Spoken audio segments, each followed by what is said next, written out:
द्रौपदी मुर्मू के रूप में देश को दूसरे ऐसे राष्ट्रपति मिले हैं जो महिला हैं। देश को पहले ऐसे राष्ट्रपति मिले हैं जो महिला भी हैं और आदिवासी भी। लेकिन 30 साल पहले 1992 में और फिर 10 साल पहले 2012 में भी भारत के सांसदों और भारत के राज्यों के विधायकों के पास मौका था जब वो देश का पहला आदिवासी राष्ट्रपति चुन सकते थे।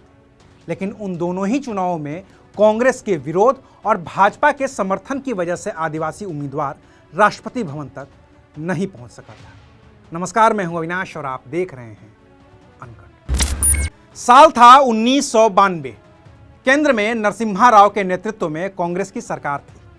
तब आर वेंकटरमण देश के राष्ट्रपति थे। 25 जुलाई 1992 को उनका कार्यकाल पूरा हो रहा था। तो 1992 के राष्ट्रपति चुनाव के लिए कांग्रेस की ओर से तब के उपराष्ट्रपति रहे डॉक्टर शंकर दयाल शर्मा को उम्मीदवार बनाया गया था। उस वक्त भी विपक्ष आज की ही तरह बिल्कुल ही बिखरा हुआ था। तब मेघालय से राज्यसभा के सांसद जीजी स्वेल ने राष्ट्रपति पद के लिए निर्दलीय ही पर्चा दाखिल कर दिया। पूरा नाम था जॉर्ज गिलबर्ट स्वेल।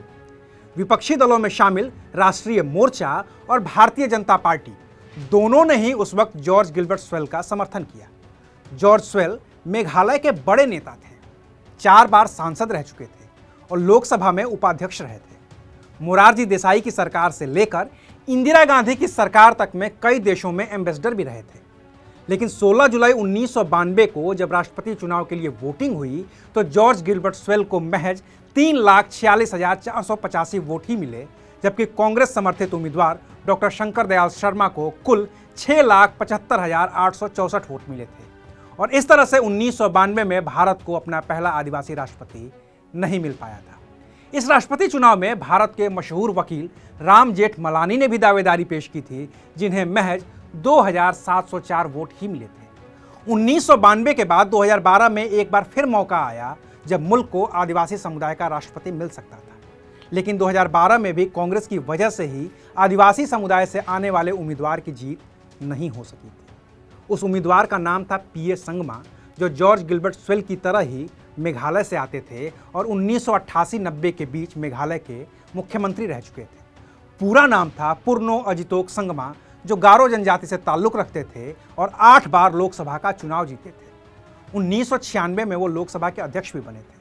कभी कांग्रेस के कद्दावर नेताओं में शुमार पीए संगमा ने 1999 के लोकसभा चुनाव के दौरान सोनिया गांधी के विदेशी मूल के मुद्दे पर पार्टी छोड़ दी थी और शरद पवार, तारिक अनवर के साथ मिलकर एनसीपी बना चुके थे। राजनीति में आने से पहले संगमा एक शिक्षक, वकील और पत्रकार के तौर पर भी काम कर चुके थे। 2012 में प्रतिभा देवी सिंह पाटिल का कार्यकाल खत्म होने के दौरान जब कांग्रेस की ओर से कांग्रेस के कद्दावर नेता प्रणब मुखर्जी को राष्ट्रपति पद का उम्मीदवार बनाया गया तो एआईएडीएमके और बीजू जनता दल की ओर से पीए संगमा को विपक्ष का राष्ट्रपति पद का उम्मीदवार बना दिया गया। भारतीय जनता पार्टी ने भी पीए संगमा की इस उम्मीदवारी का खुलकर समर्थन किया। लेकिन जब राष्ट्रपति चुनाव के नतीजे आए तो पीए संगमा बड़े अंतर से चुनाव हार गए थे। उस चुनाव में कांग्रेस, या कहिए कि यूपीए के उम्मीदवार प्रणब मुखर्जी को कुल 7,13,763 वोट मिले थे, जबकि पीए संगमा महज 3,15,987 वोट ही हासिल कर पाए थे। और इस तरह से दूसरी बार भी देश को आदिवासी राष्ट्रपति नहीं मिल पाया था। उस राष्ट्रपति चुनाव में हारने के बाद पीए संगमा ने कहा था कि जल्द ही इस देश को आदिवासी राष्ट्रपति मिलेगा। और करीब 10 साल बाद वो मौका आया है जब एक आदिवासी महिला देश की राष्ट्रपति निर्वाचित हो गई हैं।